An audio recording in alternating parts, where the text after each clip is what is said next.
கள்ளக்குறிச்சி மற்றும் சங்கராபுரம் பகுதிகளில் சாரல் மழை பெய்து வந்த நிலையில் திடீரென சுமார் அரை மணி நேரத்திற்கு மேலாக கனமழை கொட்டி தீர்த்தது. இதனால் குளிர்ச்சியான சூழல் நிலவிய நிலையில் பொதுமக்கள் அவதியடைந்தனர். இருப்பினும் விவசாயிகள் மகிழ்ச்சியடைந்தனர். குமரி மாவட்டம் கோதை ஆற்றில் ஏற்பட்ட வெள்ளப்பெருக்கு காரணமாக திருப்பரப்பு அருவியில் நீர் ஆக்ரோஷமாக பாய்ந்து செல்கிறது.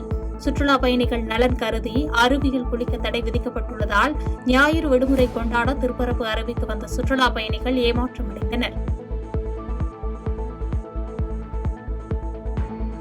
வார விடுமுறை நாளான இன்று நீலகிரி மாவட்டம் உதகையில் சுற்றுலா பயணிகள் வருகை அதிகரித்து காணப்பட்டது. உதகையில் உள்ள தொட்டபெட்டா மலை சிகரம் அரசு தாவரவியல் பூங்காவில் குவிந்த சுற்றுலா பயணிகள் இயற்கை காட்சிகளை கண்டு ரசித்தனர்.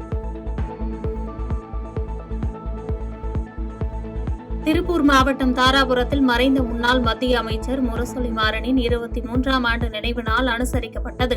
தாராபுரத்தில் திமுக கட்சி அலுவலகத்தில் முரசொலி மாறன் திருவுருவ படத்திற்கு திருப்பூர் கிழக்கு மாவட்ட செயலாளர் இல பத்மநாபன் தலைமையில் மரியாதை செலுத்தப்பட்டது. கடலூர் மாவட்டம் மணக்குப்பம் கிராமத்தில் சாலை வசதி வேண்டி சேதமடைந்த சாலையில் தேங்கியிருந்த மழைநீரில் கிராம மக்கள் நாற்று நடும் போராட்டத்தில் ஈடுபட்டனர். இதில் கிராமத்தைச் சேர்ந்த 100க்கும் மேற்பட்ட கிராம மக்கள் பங்கேற்று சாலை வசதி ஏற்படுத்தி தர வலியுறுத்தினர். திருவாரூர் மாவட்டம் விடயபுரம் கிராமத்தில் கனமழை காரணமாக தடைப்பட்ட மின்சாரம் ஒரு வாரம் ஆகியும் மீண்டும் விநியோகம் செய்யப்படாததை கண்டித்து கிராம மக்கள் சாலை மறியலில் ஈடுபட்டனர். இந்த போராட்டத்தில் குடிநீரின்றி அவதியடைந்து வரும் மக்கள் காலி குடங்களுடன் கொரடாச்சேரியிலிருந்து கமலாபுரம் செல்லும் சாலையில் அமர்ந்து மறியல் செய்த நிலையில் அதிகாரிகள் பேச்சுவார்த்தையை தொடர்ந்து மறியல் கைவிடப்பட்டது. திருவாரூர் மாவட்டம் விடயபுரத்திலிருந்து பேசுறோம். கடந்த 4-5 மாசமா தொடர்ந்து மின்சாரம் தடைபட்டுட்டே இருக்கு. நிறைய அன்றாட வேலைக்கு போறவங்க ரொம்ப பாதிக்கப்படுறாங்க. நிர்வாகத்திட்ட யூனியன் ஆபீஸ்ல இபிலையோ ஏஇட்டே பேசினாலும் எந்த ரெஸ்பான்சிபிலிட்டியும் இல்ல. தண்ணி வசதி இல்ல. இருந்த பைப் லைன்ல கரண்ட் பைப் இல்ல வராதனால தண்ணி வரல. அடி பைப்லயும் பழுதானதுனால அதுலயும் தண்ணி வராதனால மக்கள் ரொம்ப பாதிக்கப்படுறாங்க. இதுல மாவட்டம், ஒன்றியம், அரசு அதிகாரிகள் எல்லாத்துக்குமே நாங்க தகவல் சொல்லிட்டோம். எந்த நடவடிக்கையும் இல்லாதனால திடீர்னு நைட்டு ஃபுல்லா கரண்ட் இல்லாதனால எல்லாருமே திடீர்னு மக்கள் எல்லாம் ஒன்று கூடி சாலை மறியல் பண்ணிட்டாங்க. இது அரசு நிர்வாகம் உடனடியாக கேட்டு இந்த பிரச்சனையை சால்வ் பண்ணணும். தொடர்ந்து 5-6 மாசமா நடக்கிற இந்த பிரச்சனையை சால்வ் பண்ணலன்னா அடுத்த கட்டமாக நோட்டீஸ் அடிச்சு அரசு பஸ்ஸை மறைச்சு பெரிய அளவில் ஆர்ப்பாட்டம் பண்றதா அந்த கிராம மக்கள் எல்லாரும் ஒன்று கூடியிருக்காங்க. அது முடிவு எடுத்திருக்காங்க. அதனால நீங்க உடனடியாக அதை சரி செய்யுமாறு உங்களை அன்போடு கேட்டுக்கொள்கிறோம். வேலூர் மாவட்டம் காட்பாடி ரயில் நிலையத்தில் சென்னைக்கு செல்லும் 3 விரைவு ரயில்கள் நிறுத்தப்பட்டதால் பயணிகள் கடும் அவதியடைந்தனர். ரயில்வே தண்டவாளங்கள் பராமரிப்பு பணிக்காக ரயில்கள் காட்பாடி ரயில் நிலையத்தில் நிறுத்தப்படும் என்று ஏற்கனவே அறிவிப்பு வெளியிட்டு இருப்பதாக ரயில்வே துறை விளக்கமளித்துள்ளது. தென்காசி மாவட்டம் செங்கோட்டையில் நடைபெற்ற நலம் காக்கும் ஸ்டாலின் முகாமில் பங்கேற்ற முதியவர் ஒருவர் மயங்கி விழுந்த நிலையில் முகாமில் ஆய்வு மேற்கொண்டு நாடாளுமன்ற உறுப்பினர் ராணி ஸ்ரீகுமார் முதலுதவி அளித்தார். தொடர்ந்து ஆம்புலன்ஸ் மூலமாக தென்காசி மாவட்ட தலைமை அரசு மருத்துவமனைக்கு முதியவரை அனுப்பி வைத்து உதவியது அங்கிருந்த பொதுமக்களிடையே நெகிழ்ச்சியை ஏற்படுத்தியது. தஞ்சாவூர் மாவட்டத்தில் நெல் ஈரப்பதம் தளர்வு கோரிக்கையை நிராகரித்துள்ள மத்திய அரசை கண்டித்து தஞ்சாவூர் தலைமை தபால் நிலையம் முன்பு திமுக விவசாய அணி மாநில செயலாளர் விஜயன் தலைமையில் கண்டன ஆர்ப்பாட்டம் நடைபெற்றது.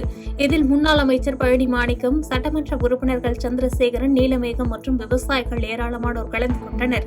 ஈரப்பதம் உள்ள நெல்லை எடுப்பதற்கு ஒன்றிய அரசிடம் தமிழக அரசு தொடர்ந்து வலியுறுத்தி கேட்டுக்கொண்டிருக்கிறது. அதே போல இந்த ஆண்டும் தமிழ்நாடு முதலமைச்சர் மாண்புமிகு தலைவர் தளபதி அவர்கள் கேட்டு கடிதங்களை எழுதி நேரடியாக நம்முடைய அதிகாரிகளை அனுப்பி கேட்டும், ஆனால் 2 தினங்களுக்கு முன்பாக கோவை வந்த பிரதம அமைச்சர் ரத்து செய்திருக்கிறார். கரூர் மாவட்டம் கிருஷ்ணராயபுரம் அருகே புனவாசிப்பட்டி, கணக்கம்பட்டி உள்ளிட்ட பல்வேறு பகுதிகளில் எள் அறுவடை செய்யும் பணிகள் இயந்திரத்தின் மூலம் தீவிரமாக நடைபெற்று வருகிறது. எள் அறுவடை பணிகள் மேற்கொள்ள கூலி ஆட்கள் பற்றாக்குறை ஏற்பட்டுள்ளதால் விவசாயிகள் டிராக்டரில் அறுவடை இயந்திரத்தை பொருத்தி எள் செடிகளை அறுவடை செய்வதாக விவசாயிகள் கூறினர்.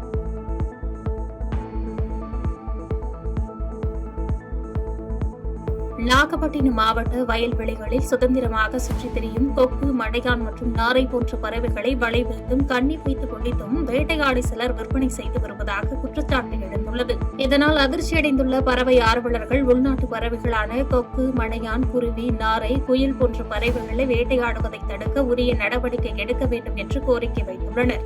அந்த பகுதியில் இருக்கக்கூடிய தமிழக காவல்துறையின் அதிகாரத்தை கொடுத்து அந்த பகுதி சரகத்தில் ஆய்வு செய்ய சொல்லணும். அவர்களுக்கு முதல் தகவலை பதிவு செய்வதற்கு அப்படிதான் செய்தால் மட்டும்தான் இந்த வனவிலங்குகள் எங்க பகுதியில் பெருசா கிடையாது. இந்த வன பறவைகள் அதிகமா வருது. இந்த பறவைகளை பாதுகாக்க முடியும். அதே மாதிரி அவரோட இனவிருத்திக்காக வர்றப்போ இனவிருத்தியாகி கடவுள் படிச்சது பறவை மனிதர்கள் வாழ மட்டுமல்ல, பறவைகளை வாழலாம். அந்த அடிப்படையில பாரஸ்ட் அதிகாரிகளும் அங்கங்க ஆய்வு செய்து உரிய நடவடிக்கை எடுக்கணும். இந்த அதிகாரத்தை தமிழக காவல்துறைக்கும் கொடுக்கணும்னு சொல்லி என்னுடைய இந்த பகுதி விவசாய சார்பாக கோரிக்கை வைக்கிறேன். நாகை மாவட்டம் திருக்குவளையின் முன்னாள் மத்திய அமைச்சர் முரசொலி மாறனின் 22ஆம் ஆண்டு நினைவு நாளை முன்னிட்டு கலைஞர் பிறந்த இல்லத்தில் உள்ள அவரது உருவ சிலைக்கு திமுகவினர் மாலை அணிவித்து மரியாதை செலுத்தினர். நாகை மாவட்ட திமுக செயலாளர் கௌதமன் தலைமையில் நடைபெற்ற இந்த நிகழ்வில் முன்னாள் அமைச்சர் மதிவாணன் உள்ளிட்ட பலர் கலந்து கொண்டு முரசொலி மாறன் சிலைக்கு மரியாதை செலுத்தியதோடு முன்னதாக கலைஞர் மற்றும் அவரது பெற்றோர் சிலைகளுக்கும் மாலை அணிவிக்கப்பட்டது. புதுக்கோட்டை மாநகராட்சிக்குட்பட்ட மாலையீடு பகுதியில் அமைந்துள்ள ஸ்ரீ ராஜ கணபதி கோயிலில் 7ஆம் ஆண்டு வருஷாபிஷேகத்தை முன்னிட்டு சிறப்பு ஹோமம் மற்றும் பூஜைகள் சிறப்பாக நடைபெற்றது. இதில் ஏராளமான பக்தர்கள் மற்றும் பொதுமக்கள் கலந்து கொண்டு ஸ்ரீ ராஜ கணபதியை தரிசனம் செய்த நிலையில் அனைவருக்கும் அன்னதானம் வழங்கப்பட்டது. செய்திகளை உடனுக்குடன் தெரிந்து கொள்ள கீழ்கண்ட கேபிள் மற்றும் டிடிஎச் நெட்வொர்க்குகளில் எம்நாடு செய்தி தொலைக்காட்சியை காணுங்கள். பாதகம் செய்பவரை கண்டால் நாம் பயம் கொள்ளலாகாது பாப்பா. மோதி மிதித்துவிடு பாப்பா, அவர் முகத்தில் உமிழ்ந்துவிடு பாப்பா. அண்மை செய்திகளை உடனுக்குடன் தெரிந்து கொள்ள இணைந்திருங்கள் எம்நாடு தொலைக்காட்சியுடன்.